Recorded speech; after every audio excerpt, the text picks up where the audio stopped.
Hi guys, so I filmed these a while ago and I thought I would share with you. I was playing around with some of my inks, making some backgrounds, and I never turned them into any cards, but I still filmed them, so I thought I would share.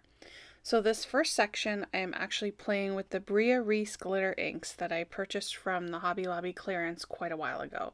So these are like watercolor inks. With tons of beautiful glitter in them. So I have some pieces of glossy cardstock. I don't know the brand or anything. It's just cardstock that I have that I've used for alcohol inks and stuff. And I thought I would give it a try with these glitter inks. So the first one is pretty messy.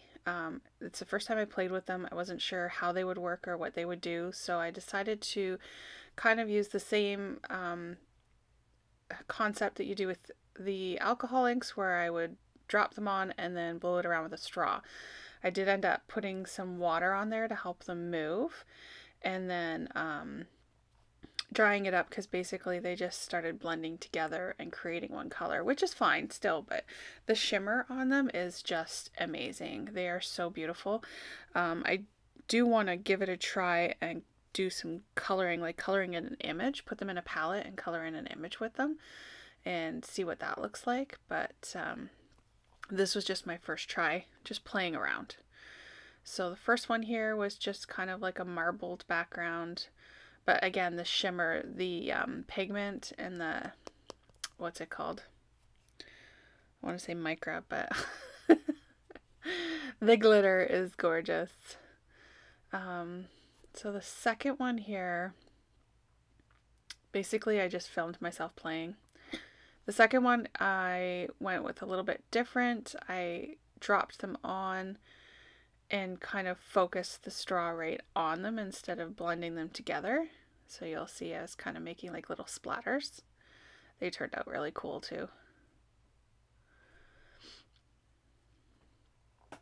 Sorry, I kind of go off camera. It's kind of hard to figure out where you're going when you're trying to play with a medium that you want to do before it dries. I just thought this was really cool the way they sprayed out.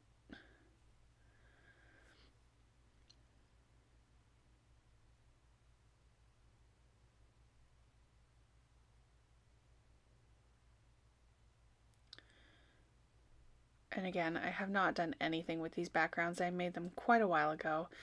I've just been hanging on to the film from making them. So I'm sure I will put them on a card soon.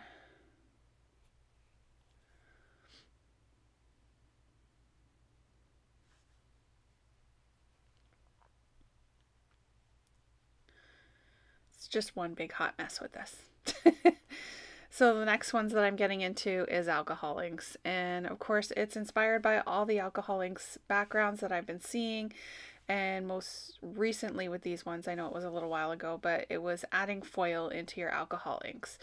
So basically I just started out with my glossy cardstock and putting on a whole bunch of alcohol inks. And I want to say, like, for this technique, if you want to do foiling, I would say that it's good to use a lot of alcohol ink, because you want those sections where it pools and gets a little bit kind of like thick and sticky. So again, this is just me trying it out for the first time. So my first one is a mess. It just doesn't look that good.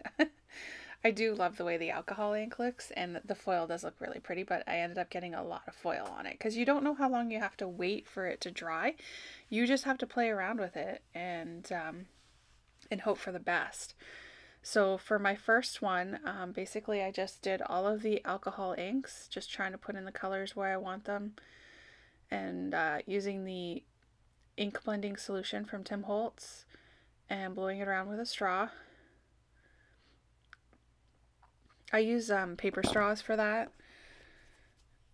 and sometimes I get the paper straw in the ink. It's great. So at this point I'm just trying to dry it, because you don't know what point. Like, you want it to be a little bit tacky to grab onto the foil, but you don't want the whole thing to be tacky. So for the first one I let it air dry. I kind of waved it around every now and then. I touched it, just tried to see where was the right point, and I did not wait long enough. It was not the right point. You'll see on my foil, it gets all the ink pushes onto my foil.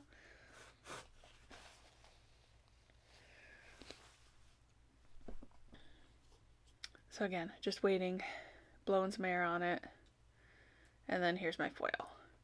So I just used deco foil. I have a ton of deco foil that I picked up at a garage sale once, in all different colors. So you can see there's lots of gold on there, which can be a good thing, can be a bad thing. You don't know. But it's a lot more than what I was expecting. I really just wanted it in the sections where the inks pool together and you get like a little bit of a sticky part. But again, I didn't wait. There's all the ink on the back of my foil. You can rub it off with alcohol, rubbing alcohol, and use your foil again. It's up to you. So here's my second try, starting all over again with different colors.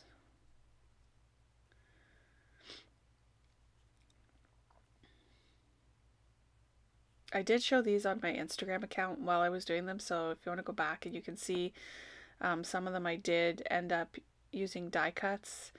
Again, just to, like I believe this one I turned into like mermaid scales with a card front die cut, but I still have not put it on a card yet.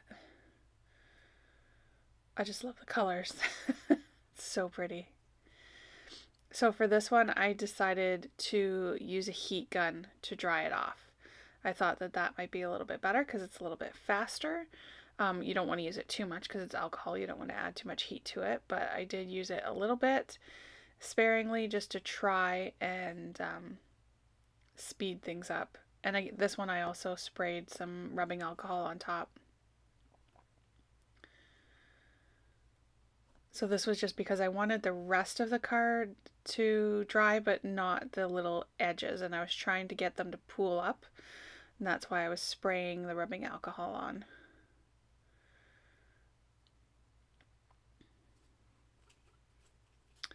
And this one I used silver foil, and there you see it. It worked out a little bit better where it didn't do too much. It looks like a beautiful marbled foiled background. It's just so, so pretty. And then here are some of the finished backgrounds that I made. I used some different colors foil and different colors of alcohol ink. Hope you enjoyed.